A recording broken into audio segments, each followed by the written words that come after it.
Hello, everyone. My name is Naledi Mfoloe, reporting live in Johannesburg, South Africa for the African Diaspora News Channel. Now, let me say this clearly from the start because nuance matters, especially in a world that loves headlines more than it does the truth. Now, standing with the Palestinian people does not mean surrendering South Africa's sovereignty. And supporting liberation does not mean allowing our systems to be manipulated. And solidarity does not mean silence when something isn't right. Now, with that being said, South Africa's Department of Home Affairs withdrew the 90-day visa exemption for the Palestinian travelers carrying ordinary passports. Predictably, the noise came so fast that accusations flew, emotions ran high. But as Black South Africans, people who understand both oppression and statecraft rights, we owe it to ourselves to go deeper than the outrage cycle. Because this story, I believe, is not about Palestinians as people, but it is about how vulnerable people are being moved, are being managed and used by powerful interests, and how African states are expected to simply absorb the consequences. Let's watch. What they are now expected to do, anyone with a Palestinian passport has to apply for a visa to come to South Africa. There's no embassy in Israel for them to send their documentation. So there's a whole checklist. Like I was saying, you have to give bank statements, proof of accommodation, a return air ticket.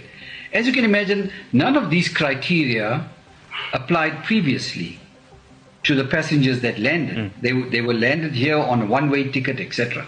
So the only way the South African authorities could address this legally is to say, I'm withdrawing the privilege. It's not a right for you that you possess inherently to visit the Republic. It's a privilege, and now you have to apply the immigration laws. So technically, you're going to have to send your passport off either to Egypt or to Jordan, where our embassies are, and you have to comply with all the regulations, proof of your means, your travel accommodation, date of return air ticket, etc., etc. So they will be treated like all other persons in the world that have to apply. Now, according to the Department of Home Affairs, the decision followed investigations by national intelligence structures, which found deliberate and ongoing abuse of the visa exemption. Now, in November, 2 charter flights arrived in South Africa carrying Palestinian passport holders. And it wasn't commercial flights, and it wasn't individual family travel, it was entire planes. The red flags immediately went up. Passengers arrived with one-way tickets, and they lacked the documentation expected of the short-stay visitors. And the stated purpose here was that they came for tourism, but that did not match the reality on the ground. Now, Home Affairs Minister was blunt. He said that this was not about holidays or temporary visits, but this was an attempt to relocate Palestinians from Gaza under the cover of a visa exemption, which was never meant for that purpose. Now, here's where the us versus them becomes quite crystal clear, right? Us who are African people, countries still dealing with unemployment, stretched social services, and fragile migration system. Then we have them who are the global power brokers, the NGOs, and people who have networks to make decisions about displaced people without accountability, and then expect African states to quietly carry the load. And I do want us to be honest for a minute, because Gaza did not choose the situation. Palestinian families did not design these charter flights, right? And ordinary people fleeing war are not architectures of international logistics. So the real question here is, who organized this, and why South Africa? Why not Europe with its wealth and infrastructure, right? Why not United States? Why not the very states arming this conflict? Why is it always the global south that must open its borders without question? And while the global north builds walls and passes hostile asylum laws and criminalizes migration?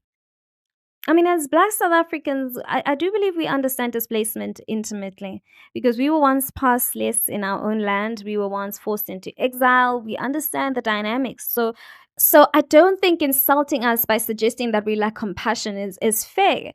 But I do also believe that we also understand something else, that what happens when movement of people is engineered without transparency, Apartheid didn't just control bodies, it controlled movements.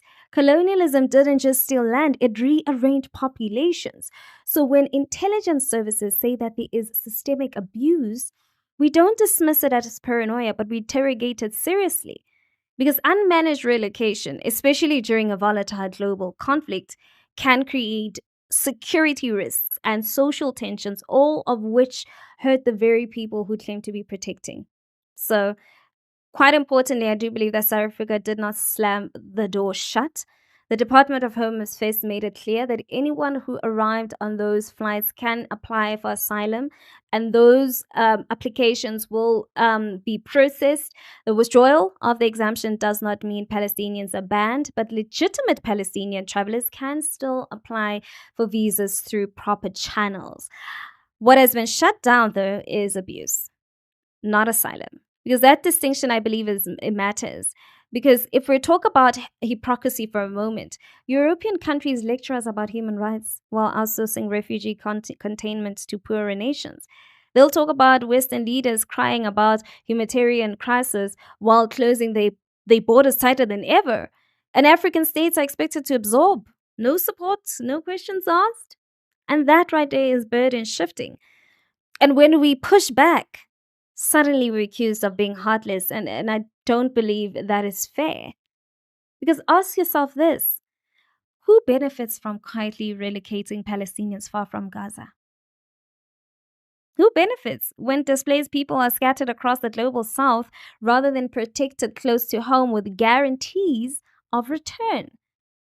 Because history tells us something dangerous. That temporary displacement has a way of becoming permanent exile, and Africans should be the last people to assist, knowingly and unknowingly, in processes that normalize ethnic cleansing, even directly. So, if Palestinians are moved without clear legal frameworks and long term planning, then relocation starts to look less like refugee and more like erasure. Because South Africa must not be complacent in that, I believe. We need to be clear on our final position. We stand with Palestinian people, yes, against occupation, against apartheid, against collective punishment, but we also stand for the rule of law. We stand for sovereign borders. We stand for transparent migration systems and the right of African states to say no when something doesn't add up. Solidarity without sovereignty is charity, and solidarity without truth is performance. South Africa's decision is not a betrayal of Palestinians. I do want us to be clear on that. It is a reminder that justice must be principled, not improvised, and that even in our deepest empathy, we must refuse to be managed, to be manipulated, and taken for granted. Now, I do want to hear what your thoughts are on this. Let's continue the conversation in the comment section. And while you're at it, don't forget to give this video a thumbs up. That's it from me till we meet again. It is bye-bye for now.